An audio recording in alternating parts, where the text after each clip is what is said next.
હાલ ભરૂચ જિલ્લાની અંદર અને ગુજરાતની અંદર જે સૌથી હોટ સીટ માનવામાં આવી રહી છે લોકસભાની, એ ભરૂચની લોકસભાની સીટ છે। આજ રોજ ભરૂચની જે લોકસભાની સીટ છે તેનું મુખ્ય કાર્યાલયનું ઉદ્ઘાટન કરવામાં આવ્યું છે અને આ ઉદ્ઘાટનની અંદર જે લોકસભાના જે એટલા પણ ધારાસભ્ય છે તે પણ અહીંયા ઉપસ્થિત હતા અને ખુદ જે સાંસદ છે તે પણ અહીંયા ઉપસ્થિત। આપણે મનસુખભાઈ છે, એમની સાથે સીધા વાત કરીશું। મનસુખભાઈ, જે પ્રમાણે આજરોજ જે કાર્યાલયનું ઉદ્ઘાટન થયું છે લોકસભાને લઈને, આવનારી લોકસભામાં ઉમેદવાર કોણ હશે? તમે આજે ભરૂચ લોકસભાનું મધ્યસ્થ કાર્યાલયનું ઉદ્ઘાટન થઈ ગયું। કાર્યાલયનું મધ્યસ્થ કાર્યાલયનું ઉદ્ઘાટન થઈ ગયું એટલે લોકસભામાં આવતા દરેક તાલુકાના શહેરોના બધા જ કાર્યકર્તા જે ઉપસ્થિત હતા અને બધાને જ આહવાન કર્યું કે ચૂંટણી આજથી જાહેર થઈ ગઈ, સૌ પોતપોતાની રીતના પોતપોતાના એરિયાની અંદર પ્રચારનું કાર્ય શરૂ કરી દે અને અમે વિશ્વાસ સાથે કહીએ છીએ કે સરકારના કરેલા કામોના આધારે અને સંગઠનની તાકાતના આધારે અમે આ લોકસભા જીતવાના છે। ઉમેદવાર કોઈ બી હશે પણ તમને શું લાગે છે ભારતીય જનતા પાર્ટી તમને ટિકિટ આપશે? એ તો પાર્ટીનો વિરોધ છે। 6 ટર્મ પાર્ટી મને ટિકિટ આપી છે।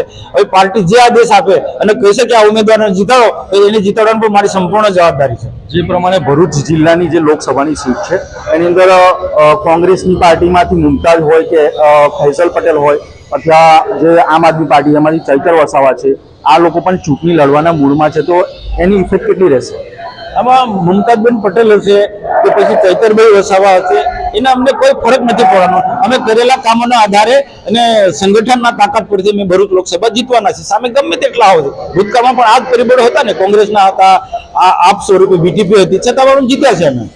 મનસુખભાઈ, જે પ્રમાણે હમણાં 22 તારીખે જે રામ મંદિરનું જે ઉદ્ઘાટન કરવામાં આવ્યું, સ્થાપના કરવામાં આવી છે, એની આ લોકસભાની ચૂંટણી ઉપર કેટલી અસર થશે? ચોક્કસ એની અસર થવાની છે।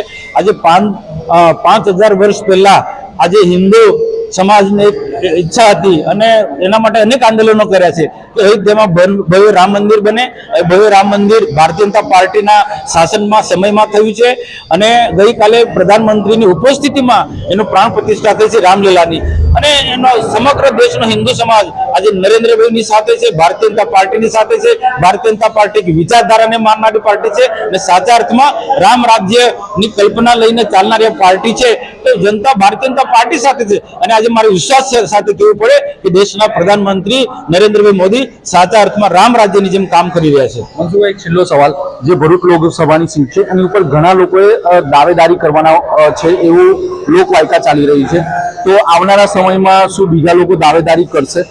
આ લોકશાહી છે ને, પાર્ટીમાં પણ લોકશાહી પાર્ટીઓ ચાલે છે, દરેક પાર્ટીમાં દાવો કરશે, મારી પાર્ટીમાં પણ દાવો કરશે, પણ એ તો પાર્ટીની ઈચ્છા, કોણ જીતે અને કોણ પાર્ટીની વિચારધારાથી વરેલા વ્યક્તિ છે એને પાર્ટી ટિકિટ આપશે। જે પ્રમાણે જે સાંસદ છે તેઓ જણાવી રહ્યા છે કે આવનારી લોકસભાની ચૂંટણીની અંદર કોઈ પણ ઉમેદવારને ટિકિટ મળશે, પરંતુ ભારતીય જનતા પાર્ટી આવનારા સમયની અંદર ભરૂચની લોકસભાની સીટ જીતશે તેવો દાવો કરી રહી છે। યોગેશ પટેલ, VTV, ભરૂચ।